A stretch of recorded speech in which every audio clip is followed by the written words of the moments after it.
Right now, we also want to bring in Dana Jacobson, CBS This Morning Saturday co-host. She interviewed Kobe Bryant late last year. Dana, first of all, your thoughts on this news that we're just learning details about. Well, Elaine, I'm sure it's the same as what Steve said and what everybody's thinking. I mean, it's shocking. You see that, and it can't be true. It's sad. It's tragic. Genuinely, I feel that I'm a little bit in shock that the night after LeBron James passes him on the scoring list, his last tweet was congratulations to LeBron. That he's been lost in a helicopter crash is just absolutely devastating. He is one of the greatest to have played the game. His impact on the game is so huge, but it's so shocking. He had a whole other life to lead. From the last interview that I did with him, talked so much about what was next for him. And with 4 young girls and his wife, it just, there isn't another word other than tragic that comes to mind.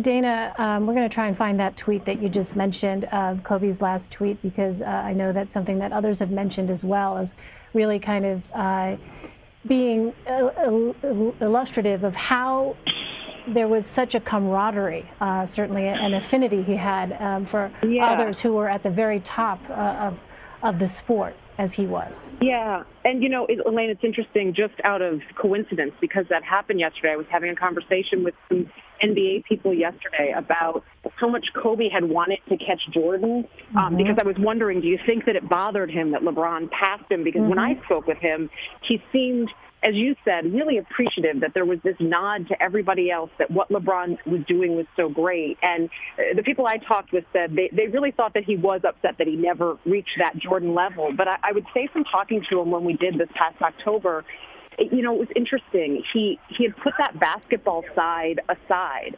I remember asking him if he missed the game.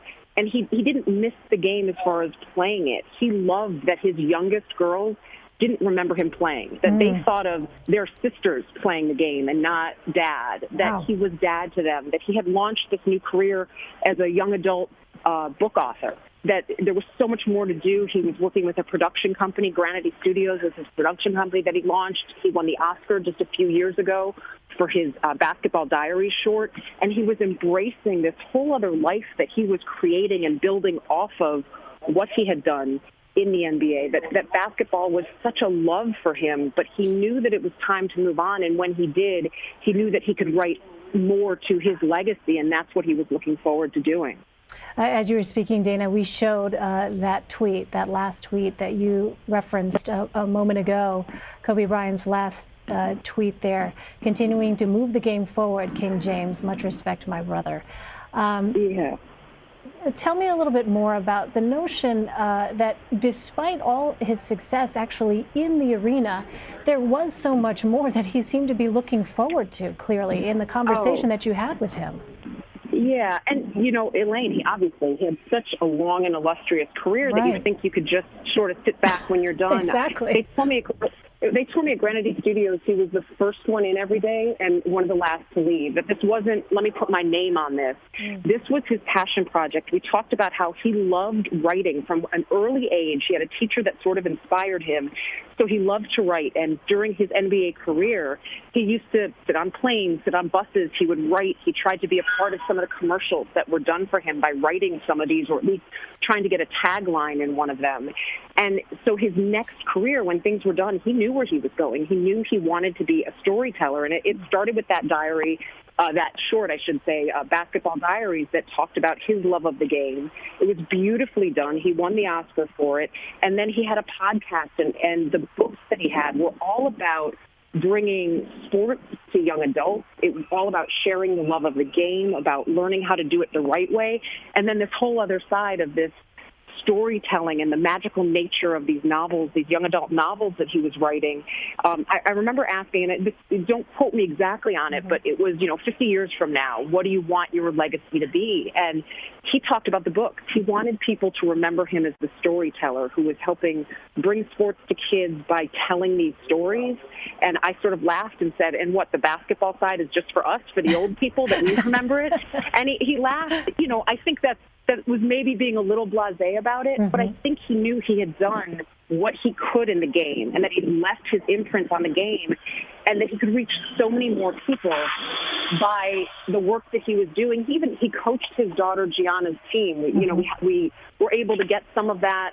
He worked with these young girls and loved seeing their passion for the game as that built. And in a way, that's, I think, why maybe, if I can sort of use my own mind into it, that he maybe didn't miss basketball as much, is that he really still had a chance to be a part of the game by watching these young girls grow and learn and find their desire to play as well.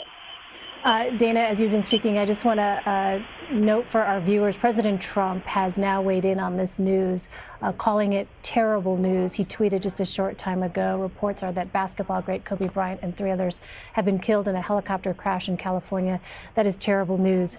But Dana, going back to what you were saying a moment ago, how rare was it to have a sports figure who was so accomplished as Kobe Bryant was? You have interviewed many prominent sports figures during your career, but to have someone who, quote unquote, retires, but then has such a clear focus on what the next steps are in one's career. It's interesting. I think there are a lot of guys who realize that any injury could be the end of that career, so maybe you should be thinking of the next. But I don't know that I've seen any that are, or at least I haven't gotten to talk to any that are as driven. I literally just sat down to do an interview with a former NFL player, Nnamdi Asomugha, and I would say some of the drive is very similar to what he's doing now in the entertainment industry. But for Kobe Bryant, again, to be one of the greatest to play the game and then find that same success somewhere else, maybe we should say it's not surprising, because obviously the work ethic, the desire to be the best at something is what helped drive him away from the court later. I just think he was that person. It goes back to the kid that he was. He wasn't a one-dimensional, I just want to play basketball. He recounted a story of when he was a teenager. His sister was doing some type of dance contest and needed some help, and she basically got him to participate in this dance contest. And he had to give up basketball practice to go to it. And he was like, I love dancing. Of course I wanted to do it. I was happy to do it. So I think, the idea that people saw him maybe as so focused on the game of basketball, of course he was at that level, for anybody to have that success. But he had always had so many other things around it that he enjoyed, that when he left the game, it was spending time with his kids, being able to go and pick them up and spend the time that he didn't get with them while he was playing. There was no basketball schedule dictating things. And then being able to express himself. I think I got the feeling from when we spoke that he enjoyed a little of the surprise that maybe some people had at the books that he was writing, that he was so hands-on. And as you referenced, I think that's something that's so unique. You'll see a lot of people that have one career and are so focused and driven go into other careers, but maybe not be as hands-on. And I think for Kobe, that was the perfectionist of, I have to be hands-on, I have to do this, I can't trust somebody else to do it. I have to be the one. And maybe that's why he has had the success that he has, and it was something that he loved. You think about back to when you were in high school, if a teacher ignited something in you that you loved, it's hard to let that go. And I think he was willing to say, I'm going to have to put it aside for a while, but that's maybe why he came back to some of the storytelling. Dana, how deeply do you think his death will be felt, not just in the world of basketball, but in the greater sports world as well? Oh, I mean, Elaine, I don't even know that. I've been trying to sort of in the last hour figure out the perspective of what this is, because he's so young, to die so young. I don't think that I've known a player of his greatness that we've lost at this age. He was not a perfect man. He'd be the first one to tell you that, and obviously had his own issues. But when it came to the game of basketball, to be with the same team for 20 years, to have achieved the level of success that he has, all the titles, the championships, the time in LA, especially to play for a team like that, I don't know that we can actually. I know this isn't the answer. I can't find the perspective. It will be one of the greatest. I think maybe the way people talk about Roberto Clemente and, look back, it's different than when we lost to Muhammad Ali and he had lived his life and you've seen that full arc. This was what else would be next. And to lose somebody in, a time where they're trying to have this second chapter, I think people will always wonder what would have been next. What else would you have seen for him?